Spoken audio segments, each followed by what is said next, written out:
There are three themes of today's talk. This is USA Today. It says landslide. What the American people just did was to hand power for the first time in our history to a generation born after World War II. As we'll see in just a moment, we did not just do that. We literally skipped over a generation to go directly to the post-war boom babies. America's changing colors. What will the U.S. be like when whites are no longer the majority?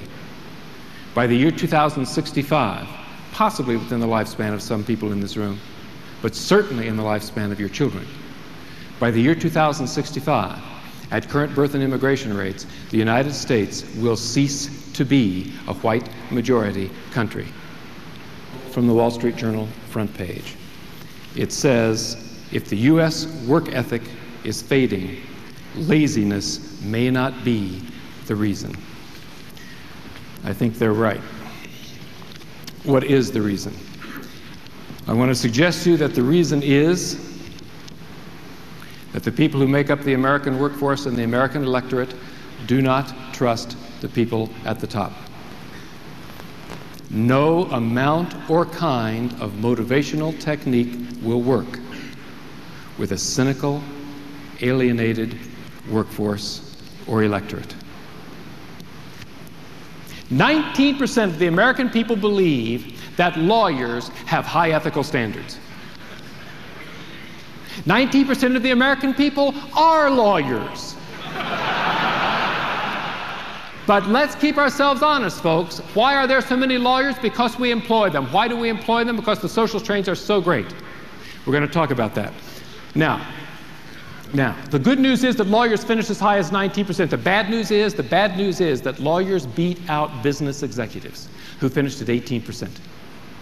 If you do not believe that that 18% figure does not represent one of the principal obstacles to your success when you come to work in the morning, I urge you to think again. You can't motivate people who don't believe in, have faith in, and trust the people for whom they work or the people who serve them in public office. These two generations, in green and in red, are in charge of everything. Let me give you some idea of just how in charge we are. 45% of all board chairmen of the Fortune 1000 corporations are white males born in the 1930s.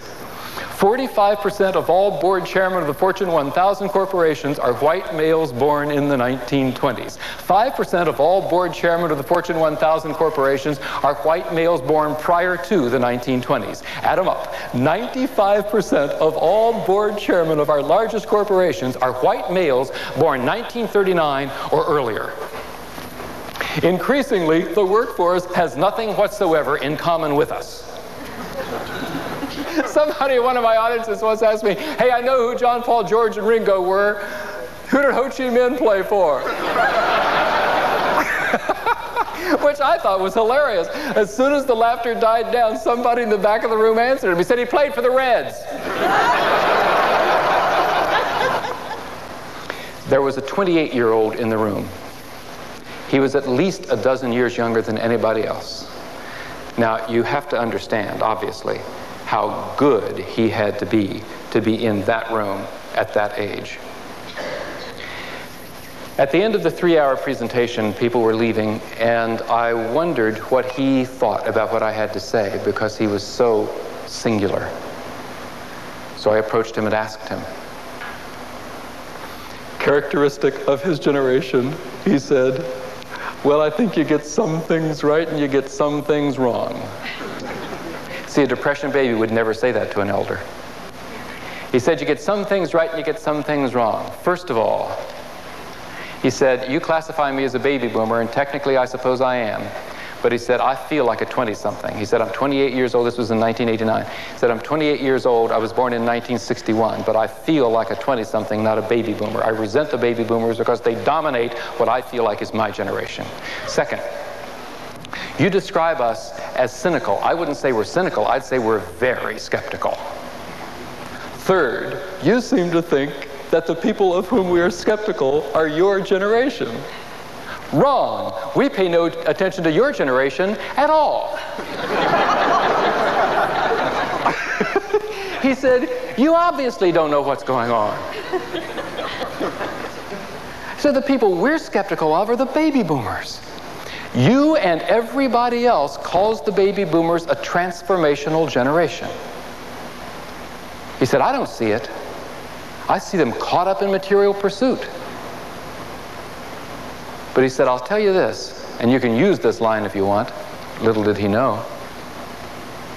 He said, if you're right, if the baby boomers are coming into a period of their lives where they start to look deeper and start to figure out how to make the economy and the society both work, how to see that those two things work together, they'll get us. We'll follow. Yeah, he said, I have a 22-year-old. I got him a job in a construction company because he was floundering. I got him a job with a friend of mine. He continued to goof off. My friend approached him and he said, listen, kid, I don't care who your father is. If you don't shape up, you're out of here. My 22-year-old looked him straight in the face and said, don't threaten me with utopia.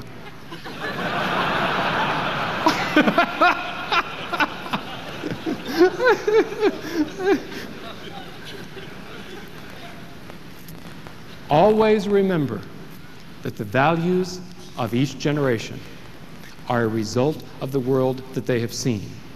And the world that they have seen is always a result of the world the previous generations provided.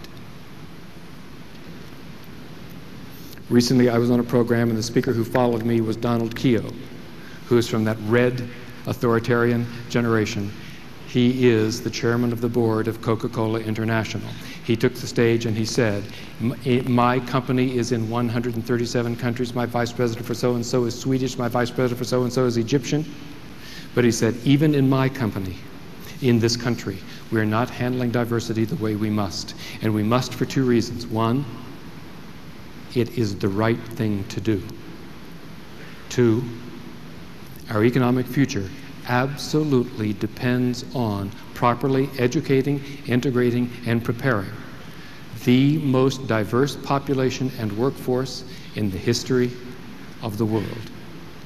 It's embarrassing being a depression baby psychologist with all sorts of fancy academic credentials and nothing better to close with than a song written by some post-war boom babies when they were long-haired hippies. But that song gets it. When I first started working in the private sector, I was told to avoid terms like love, faith, hope, trust. Just talk the numbers. Just talk the bottom line. If I'm even half right, folks, in the 21st century, a handful of years from now, when these groups of people and others unlike me predominate in the workforce and the electorate, the bottom line will be a function of love, faith, hope, and above all, trust. Trust. And we are the generations who get to stand for what's right, who get to create the rebirth of hope, who get to show the deepest, most universal human qualities of life: faith, belief, and trust. Thank you very much.